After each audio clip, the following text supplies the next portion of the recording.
اللہ الرحمن الرحیم فتاوی رضویہ جلد نمبر 29 392 نمبر صفحہ ہے۔ اس کے اوپر ایک سوال ہے، مولوی ابراہیم صاحب کی طرف سے سوال آیا ہوا ہے، اور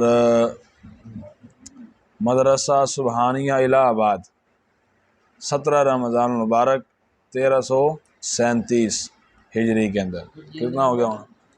1337 جیل نمبر 29 صفحہ نمبر 392۔ استاد جی کوئی 12 سال ہو 112 سال اس فتوے کو ہو گئے ہیں جو اعلیٰ حضرت سے پوچھا گیا۔ زید کہتا ہے کہ تقلید شخصی واجب نہیں، زید کہتا ہے کہ قرآن و حدیث سے ثابت نہیں، اگر واجب ہوتی تو احادیث میں کہیں نہ کہیں ذکر ہوتا۔ عمر کہتا ہے واجب ہے، بالخصوص امام اعظم رحمۃ اللہ تعالی علیہ کی۔ زید کا قول صحیح ہے یا عمر کا؟ یعنی ایک شخصی تقلید، کسی ایک بندے کا مقلد بن جانا، کیا یہ قرآن و حدیث سے ثابت ہے یا نہیں ہے؟ تو زید کا موقف یہ ہے کہ یہ واجب ہے، نہ زید کا موقف یہ ہے کہ یہ واجب نہیں ہے، اور عمر کا موقف یہ ہے کہ یہ واجب ہے، اور خصوصاً امام اعظم ابو حنیفہ کی واجب ہے۔ دوسرا سوال، زید کہتا ہے قرات خلف الامام کرنی چاہیے، نہ کی جائے گی تو نماز صحیح نہ ہوگی، اور اس کے ثبوت میں احادیث پیش کرتا ہے۔ عمر کہتا ہے نہ کرنا چاہیے۔ زید احادیث و تفاسیر کے علاوہ اور کسی دلیل کو نہیں مانتا، کہتا ہے کہ فقہ قیاسی ہے، احادیث و تفاسیر کے مقابلے میں قابل قبول نہیں ہے۔ تیسرا، زید کہتا ہے آمین بالجہر کرنا چاہیے کہ احادیث سے ثابت ہے، عمر مانے ہیں، کس کا قول ٹھیک ہے؟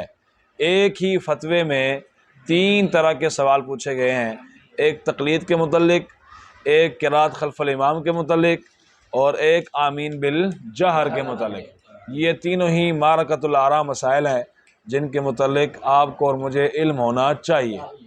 لو جی، یہ سوال ہے کہ تقلید کے بارے میں کیا حکم ہے؟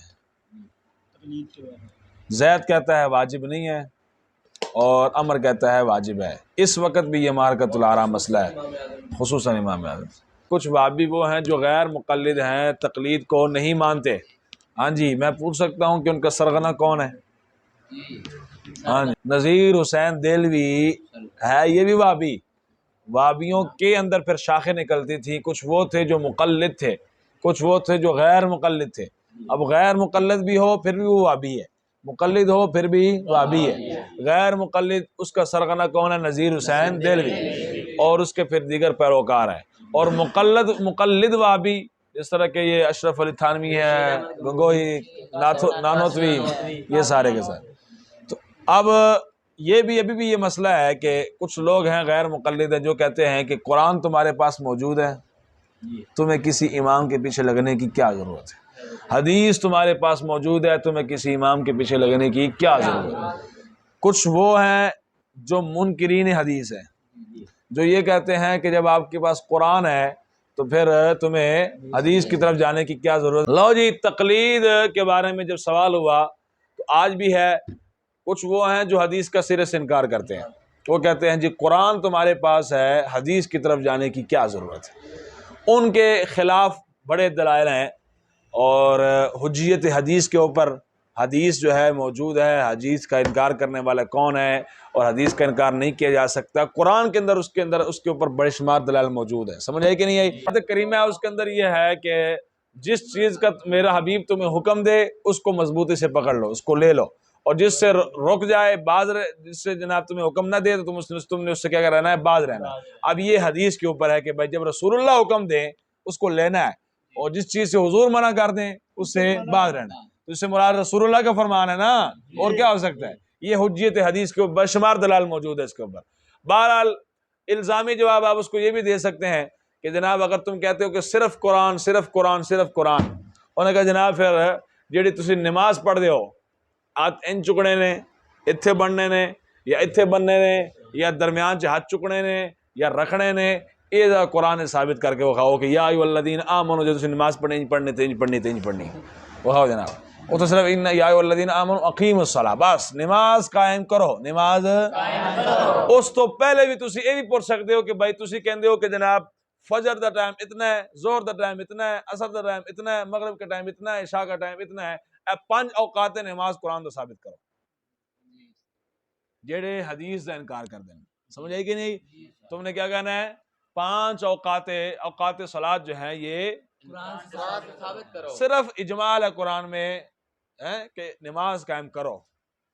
ان الصلاۃ کانت علی المؤمنین کتابا موقوتا، بس کتاب موقوتا ہے کہ جناب مقررہ وقت پر فرض کی گئی ہو۔ مقررہ اوقات کیڑے کرنے باقاعدہ نہیں دس سکے، فجر سورج طلوع ہوئے گا یہاں سے لے کر یہاں تک ہے، درمیان جو زور آئے گی پھر ڈنڈا کھڑا کرنا ہے تو جناب تو ان جائے گا، تو پھر جناب سورج ادھر جائے گا تو سایہ ادھر جائے گا، اور تو ساری تفصیل پڑھی ہے جناب کتاب میں۔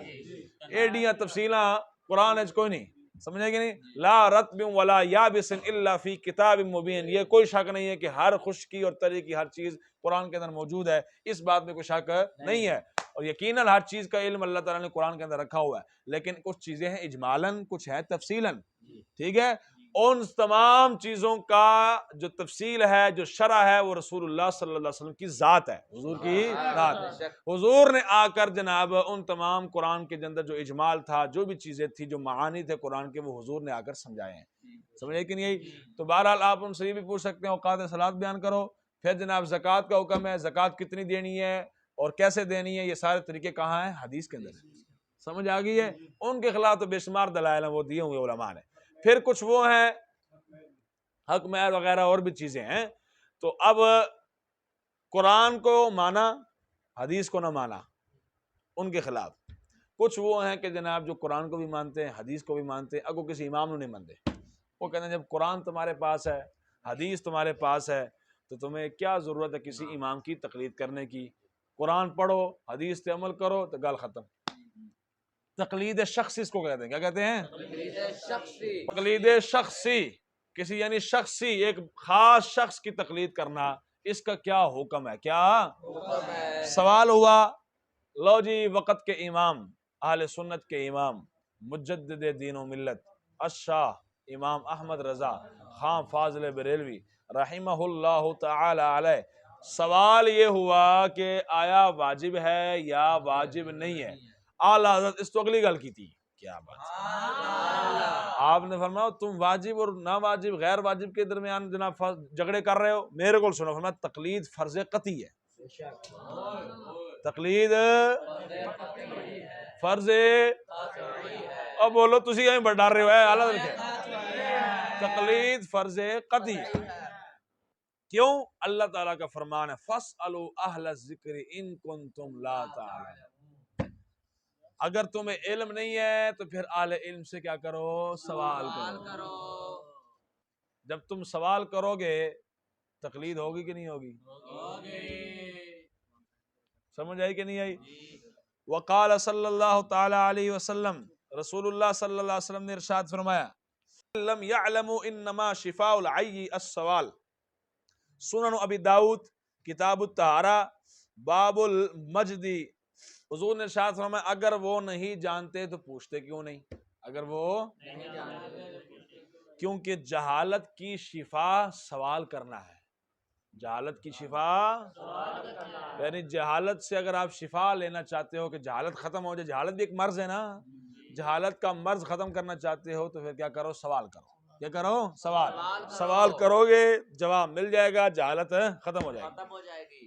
اب اعلیٰ حضرت فرماتے ہیں تقلید چونکہ فرض ہے، قرآن کی آیت بھی پیش کر دی، حضور کا فرمان بھی پیش کر دی، بولو، اور کسی بھی حکم کو ثابت کرنا ہو تو آپ نے اصول شاشی پڑھ رہے ہیں ماشاءاللہ، اس کے اندر آپ نے پڑھا ہوگا پہلے کتاب اللہ کی طرف رجوع کرو، پھر احادیث رسول، سنت رسول کی طرف، پھر اجماع امت کی طرف، پھر قیاس کی طرف، انجیے اور جبر رضی اللہ عنہ کو حضور نے سواری، چلو بہرحال سواری پر سوار کرنے کے لیے حضور نے جب یمن کا قاضی بنا کر بھیج رہے تھے تو پوچھا کہ بھائی تم کیسے فیصلہ کرو گے؟ انہوں نے کہا میں اللہ کی کتاب کے ذریعے، میں اگر تم اس میں نہ پاؤ، اے الفاظ میں فَإِن لَمْ تَجِدْ، اگر تو نہ پائے، یہ نہیں کہ قرآن میں ہے نہیں، قرآن میں ہے سب کچھ، اگر تو نہ پائے یعنی تیری رسائی نہ ہو تو پھر انہوں نے کہا بسنت رسول اللہ، پھر رسول اللہ کی سنت کے ساتھ، انہوں نے کہا پھر اگر تو اس میں بھی نہ پائے تو پھر فرمایا پھر اجتہد برأیی، اجتہد اپنی رائے کے ذریعے اجتہاد کروں گا، پھر حضور نے ہاتھ دھو کے دعا کی، یا اللہ تیرا شکر ہے کہ تو نے اپنے رسول کے رسول کو کی جو کیا تھی بات کو آپس میں موافقت دے دی،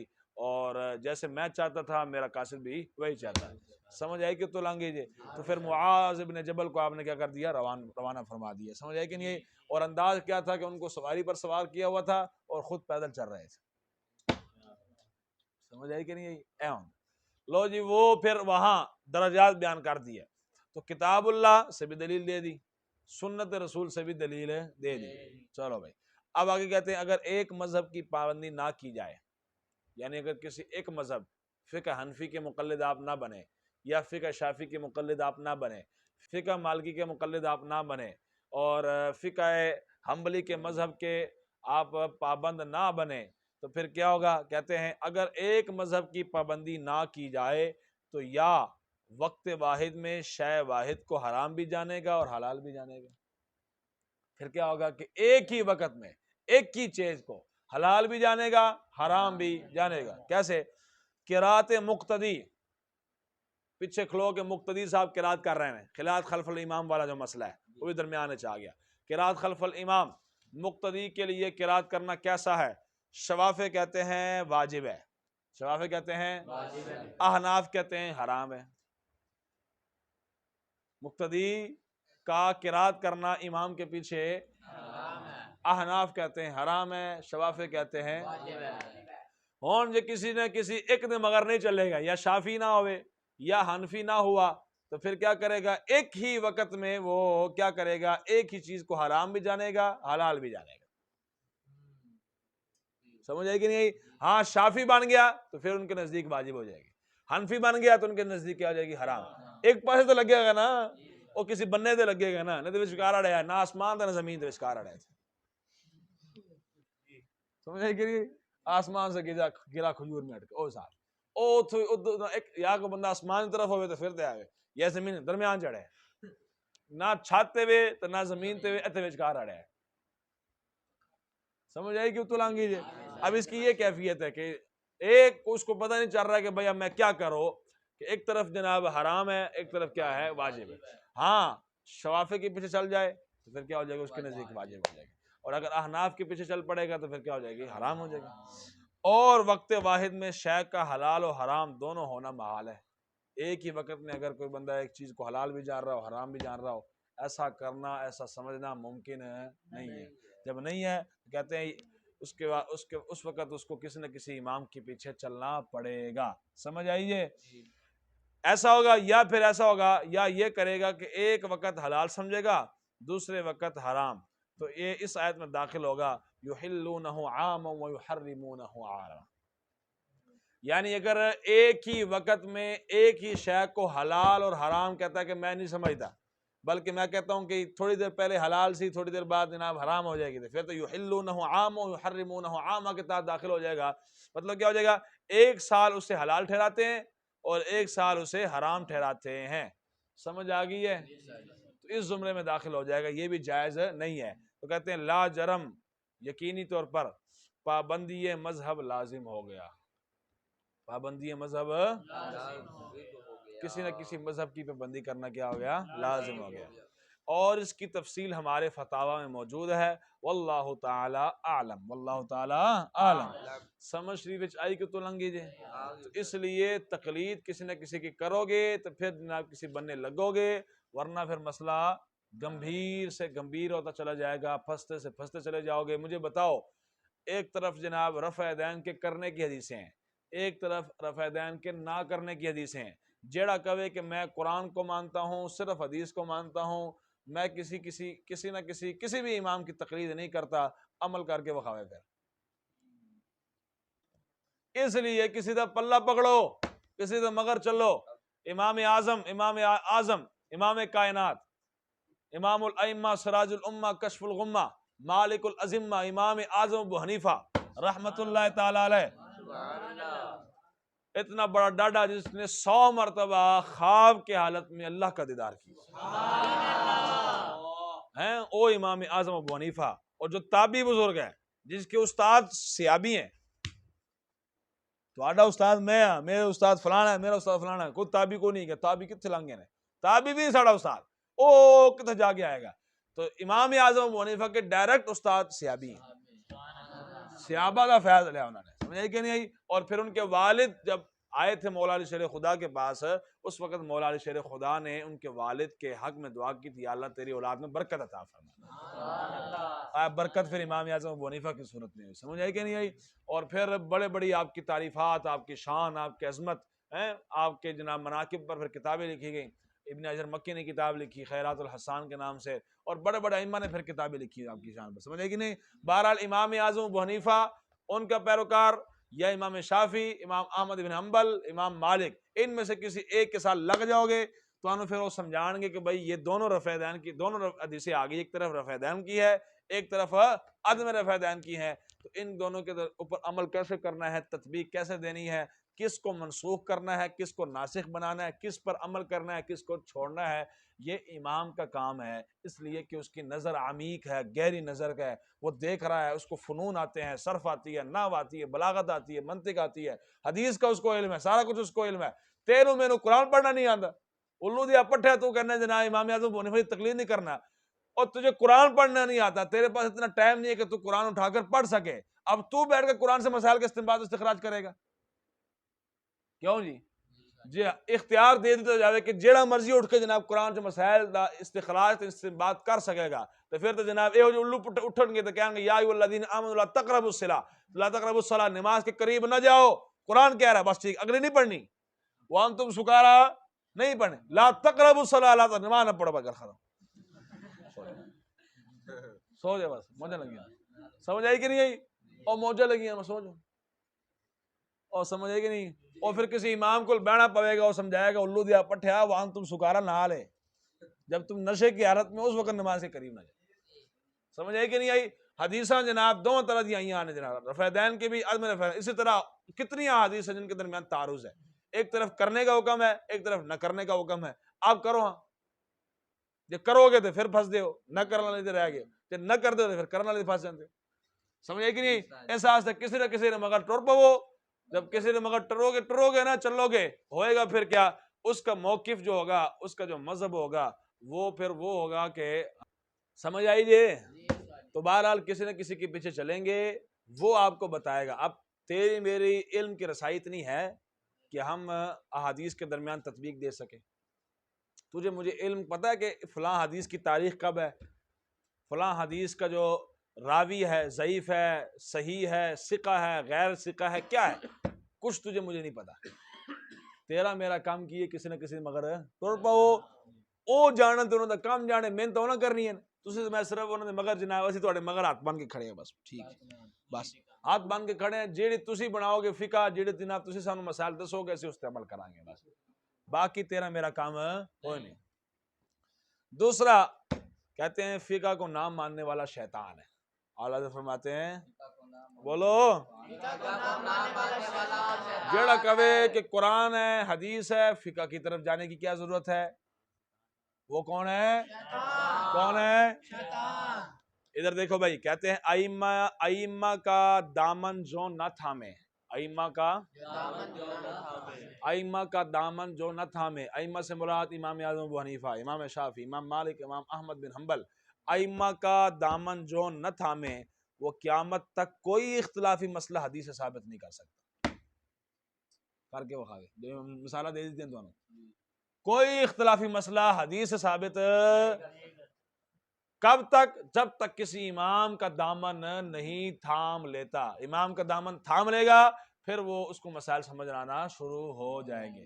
سمجھ آ گئی جی. اعلیٰ حضرت فرماتے ہیں جس سے دعویٰ ہو سامنے آئے, جسے دعویٰ ہو جیڑا آکھے نا میں ائمہ کے پیچھے نہ چل کر بھی, ائمہ کا دامن نہ تھام کر بھی, پھر بھی میں حدیث کے اوپر, اختلافی مسائل کے اوپر جناب, اختلافی حدیث کے اوپر جناب میں حکم لگا سکتا ہوں, اور میں مسئلہ نکال سکتا ہوں, موقف نکال سکتا ہوں. فرماتا جس کو دعویٰ ہو وہ ایسے تیسی, اور زیادہ نہیں, اور بولو زیادہ نہیں. اسی کا ثبوت دے دے کہ کتا کھانا حلال ہے یا حرام ہے, کتا کھانا حلال ہے یا حرام ہے. کون سی حدیث میں آیا ہے کہ کتا حرام ہے, کون سی حدیث میں آیا ہے کہ کتا حرام ہے. آیت نے تو کھانے کی حرام چیزوں کو صرف 4 میں حصر فرمایا, مردار, رگوں کا خون، خنزیر کا خون، اور وہ جو غیر خدا کے نام پر ذبح کیا جائے، کتے نے ذکر ہی کو نہیں وچ کڈو کتا حرام. دلیل ہے کہ نہیں؟ اور ٹھوک کے دیو انہاں کتے نوں سارے نوں. سمجھ آئی کہ نہیں آئی؟ اور بھائی ایڈا جو تو جڑا ہے تو کتا جڑا تو کہنا کہ حرام ہے، پہلے نوں پوچھو کتا حلال ہے کہ حرام ہے تیرے نزدیک؟ وہ آکھے گا جی اوہ کتا حرام، کتا حرام. اور کیڑی آیت تو حرام ہے؟ کتا کیڑی آیت؟ کتا کس آیت سے حرام ہے وہ آیت پیش کرے گا. وہ کیڑی حرمت علیکم المیتۃ والدم ولحم الخنزیر وما اہل به لغیر، رگوں کا خون، ولحم الخنزیر اور خنزیر کا گوشت، وما اہل به لغیر اللہ، جو اللہ کے علاوہ غیر اللہ کے نام پر جناب ذبح کیا جاتا ہے. سمجھ آئی کہ نہیں آئی؟ اور بولو آیت میں تو ذکر کو نہیں. اور بتاؤ کون سی حدیث ہے جس سے کتا حرام ہے؟ وہ بھی نہیں، صراحت کے ساتھ کسی حدیث میں ذکر کو نہیں. اور پھر کہتے ہیں اعلیٰ حضرت کیا بات فرماتے، وہ جو غیر خدا کے نام پر ذبح کیا جائے 4 تو کتا درکنار. تو کتا یعنی کتے کی بڑی گل ہے نا، اگلی گل ہے کتا درکنار. سور کی چربی اور گردے اور اوجری کہاں سے حرام ہوگی؟ کس حدیث میں ان کی تحریم آئی ہے؟ کسی حدیث میں بھی تحریم نہیں آئی، حرمت نہیں آئی. اور آیات میں لحم فرمایا جو ان کو شامل نہیں. اگر کوئی کہے نا کہ آیت کے اندر لحم ہے، لحم الخنزیر، خنزیر کا گوشت، تو گوشت تو مراد کتا بھی ہے، انہوں نے کہا لحم ہے، لحم جو ہے کتے کو شامل نہیں. تو غرض یہ لوگ شیاطین ہیں، ان کی بات سننا جائز نہیں ہے. سمجھ آ گئی جی؟ یہ جڑا گل کرے نا تواڈے نال اونوں اے پیش کرو. اے باقاعدہ میرے نال ہویا. ایک جگہ تے میں تقریر کر رہا سا، اے مرید کے بڑی وڈی مسجد ہے، اتنے میں تقریر کر رہے ہیں تو شکر میں تازہ فتویٰ پڑھ کے گیا سا. اتنے میں تقریر یہی کی تھی، میں کہ جی جناب قرآن و حدیث تو بعد فقہ دی بڑی ضرورت ہے، کسی نہ کسی امام دا دامن تھامن دی ضرورت ہے، ورنہ نہ قرآن سمجھ آندا ہے نہ حدیث سمجھ آندی. اے میرا بیان دا موضوع سی. انہوں نے کافی دلائل وغیرہ تھے جناب دیتے، اور 3 4 5 کتنے انجینئر نو سنانا والے سن جڑے غیر وہ آگے نوجوان. انہوں نے کہا جی حضرت کہ کیسے ہو سکتا ہے یہ وہ فلاں، کہ قرآن کو حدیث امام کی ضرورت کیوں پیش آتی ہے فلاں، جب قرآن موجود ہے حدیث موجود ہے تو فلاں تو فلاں. میں تو ایک مطلب ڈر گیا، میں یار پتہ نہیں کی کام کرتے ہیں. پھر میں اللہ رسول اللہ نال لیا، میں انہوں نے کہا تسی اگے آ جاؤ، اگے بٹھا کے پھر میں انہوں نے پھر ایس گل سنائی. میں کہ جی دسو اگر تسی کہندے ہو نا کہ قرآن و حدیث ہی کافی ہے، فقہ کی طرف جانے کی ضرورت نہیں ہے، کسی امام کا پلہ پکڑنے کی ضرورت نہیں ہے، میں کہ آپ کتا حلال سمجھتے ہو کہ حرام سمجھتے ہو؟ انہاں سارے کہ حرام. میں کہ جی قرآن دی کیڑی آیت ہے جو حرام ہے؟ دسو میں جی چپ ہو گئے. میں کہ جی تسی کہندے قرآن وچ نہیں تے حدیث، میں کہ کیڑی حدیث ہے جو حرام ہے؟ دسو. اے پڑھ کے گیا ہے، میرا اپنا کمال کو نہیں پڑھ کے گیا سن اس دن ویسے کوئی نہیں پڑھے آ سے کتے. انہوں نے کہا جی میں کیڑی حدیث ہے جو حرام ہے؟ انہوں نے کہا جی کوئی بھی نہیں سانتے نہیں علم ہے. میں کیا صراحت دے نال الفاظ کتے دے موجود کسی پاس نہیں گئے، نہیں سمجھ آئی؟ یہی جڑے 4 ہے کہ انہاں دے وچوں جناب کوئی کڈ کڈ کے ائمہ نے جناب استنباط کر کے استخراج کر کے دلائل قائم کر کے اگے پیچھے کر کے جناب سارا کچھ کر کے جناب پھر کتے نو جناب کی کیتا ہے حرام قرار دیتا ہے. سمجھ آئی کہ نہیں آئی؟ کہ یہاں سے یہ ثابت ہوتا ہے، یہاں سے یہ ثابت ہو، اس طرح کر کے جناب اس طرح انہوں ثابت کیتا ہے. سمجھ آئی کہ نہیں؟ تو لہٰذا تسی اگر ایک کہو کہ جناب صرف قرآن صرف حدیث، تو کتا پھر حرام کر کے بخاؤ ذرا کیڑی آیت جو حرام ہے. انہوں نے کہا جی گل سانو سمجھ آ گئی. انہوں نے کہا جی گل سانو سمجھ آ گئی. میں کہا جی اے اعلیٰ حضرت دا فیضان ہے، مطلب تسی کہو کہ میرا فیضان ہے، میرا کوئی فیضان نہیں. سمجھ آئی کہ نہیں آئی؟ وہ آئی کیوں تو لانگے جے. لو جی آخر دے وچ گئے کی سوال کہ زید کہتا ہے آمین بالجہر والا، اور جڑا آمین الحمدللہ رب العالمین الرحمن الرحیم مالک یوم الدین ایاک نعبد و ایاک نستعین اہدنا الصراط المستقیم صراط الذین انعمت علیہم غیر المغضوب علیہم ولا الضالین آمین. اے جڑا آمین بالجہر نماز دے وچ ہے، یہ آمین بالجہر دے بارے کی گئے؟ کہتے ہیں آمین دعا ہے. آمین او بولو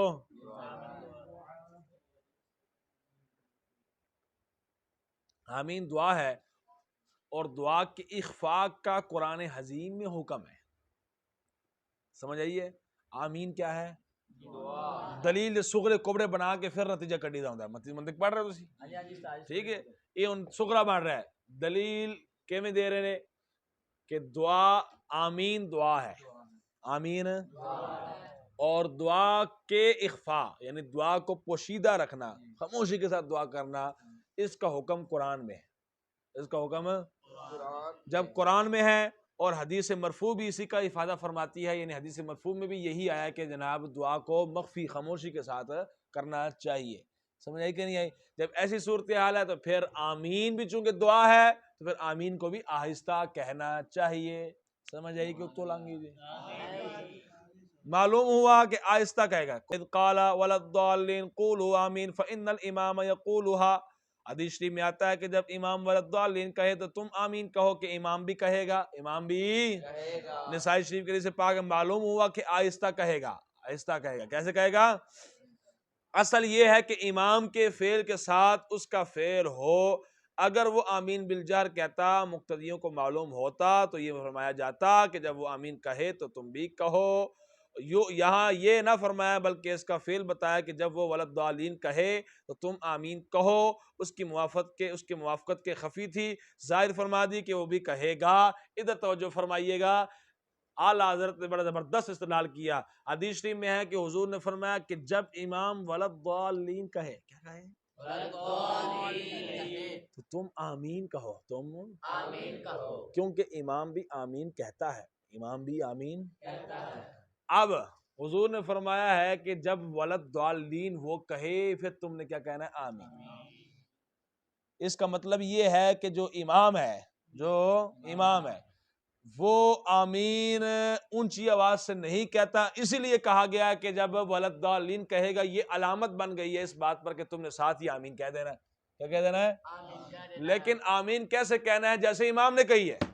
جیسے اب امام نے ولدالین کے بعد کیا کیا؟ خاموشی اختیار کیا کہ قرات شروع کر دی ہے، قل اعوذ برب الفلق من شر ما خلق، اگر جدید ترکیب سے قرات شروع کر دی ہے. تو ولدالین کے بعد جب امام نے آگے آمین بالجہر نہیں کی تو تمہیں کیا ضرورت ہے کہ تم آمین بالجہر کرو؟ سمجھے کہ نہیں؟ تمہیں بھی مخفی رکھنے کا اور خفی رکھنے کا اور پوشیدہ رکھنے کا حکم دیا گیا ہے کہ جب امام کہے ولدالین تم نے بھی آمین کہنا ہے. کیوں؟ امام بھی اس وقت آمین کہتا ہے، امام بھی اس وقت تو امام اس وقت خاموشی کے ساتھ کہتا ہے تو تم نے بھی اس کو کیا کہنا ہے؟ خاموشی کے ساتھ کہنا ہے. دیکھو کہتے ہیں اصل یہ ہے کہ امام کے فعل کے ساتھ اس کا فعل ہوا، امام کے فعل کے ساتھ اس کا فعل ہوا. اگر وہ آمین بالجہر کہتا، کون؟ امام، تو مقتدیوں کو معلوم ہوتا، مقتدیوں کو تو یہ فرمایا جاتا کہ جب وہ آمین کہے تم بھی آمین کہو. یعنی اگر وہ آمین بالجہر کرتا ہوتا تو پھر حضور فرماتے کہ جب وہ آمین بالجہر کہے پھر تم نے بھی کیا کہنا ہے؟ چونکہ وہ آمین بالجہر کرتا نہیں تھا امام اس دور میں بھی. سمجھ آئی کہ نہیں آئی؟ تو اب وہ کیا کہتا تھا؟ ولدالین. تو کہتے ہیں یہاں یہ نہیں فرمایا کہ بلکہ اس کا فعل بتایا کہ جب وہ ولدالین کہے تو تم نے ساتھ کیا کہہ دینا ہے؟ آمین. اور اس کی موافقت کے خفی تھی، ظاہر فرما دی کہ وہ بھی کہے گا. یعنی وہ اگرچہ خاموشی کے ساتھ کہہ رہا تھا لیکن حضور نے فرما دیا کہ واقعی وہ بھی کہتا ہے لیکن خاموشی کے ساتھ کہتا ہے. یعنی دیکھو نا، اگر وہ آمین بالجہر بلند آواز سے کرتا ہوتا تو پھر حضور کیا فرماتے؟ حضور یوں فرماتے نا کہ جب امام آمین بالجہر کرے، اب بولو بھی صحیح، امام جب آمین بالجہر کرے تو تم نے بھی آمین بالجہر کرنا ہے. حق یہی بنتا ہے نا. لیکن چونکہ وہ کرتا نہیں تھا اس لیے حضور نے فرمایا جب وہ ولدالین کہے تم نے آمین کہنا. سمجھ آئی کہ نہیں آئی؟ تو لہٰذا وہ چونکہ کرتا نہیں تھا اس لیے تم نے بھی نہیں کرنا. سمجھ آئی کہ نہیں؟ اور اس کے علاوہ بے شمار دلائل، یہاں تو اعلیٰ حضرت نے اختصار کیا ہے نا، وہ جو ہے کہ حدیث شریف میں آتا ہے کہ جس کی آمین فرشتوں کی آمین کے موافق ہو گئی اس کے لیے بخشش کر دی گئی. اس طرح کے حدیث پاک میں آتا ہے. اب فرشتے دی آمین تو انہوں کو سنائی دیتی؟ یہ تو صاحب کشف ہی ہونا جنہوں سنائی دے گی، سانوں تو نہیں سنائی دے. گناہگار جو ہیں، سیاکار ہیں. سمجھے کہ بہرحال جس کی آمین موافقت کر گئی فرشتوں کی آمین کے ساتھ، بولو. تو ہماری آمین فرشتوں کی آمین کے ساتھ موافقت کب کرے گی؟ جب ہم خاموشی کے ساتھ کہیں گے. فرشتے بھی جب خاموشی کے ساتھ کہیں گے ہم بھی خاموشی کے ساتھ کہیں گے، پھر موافقت ہوگی نا. جیسے پیچھے گلے پاڑ رہے آمین، وہ کیڑی موافقت ہوگی؟ موافقت ہوگی؟ او خاموشی نہ کہہ رہے نا آمین. امام نے تنگ کیتا، مقتدی نے تنگ کیتا، وہی بیچارے پریشان ہو گئے، کی ہو گیا. اسی طرح سمجھ آ گئی کہ نہیں آئی؟ اس واسطے ترے مسئلے ہو گئے جناب، قرات خلف الامام والا بھی ہو گیا، تو تقلید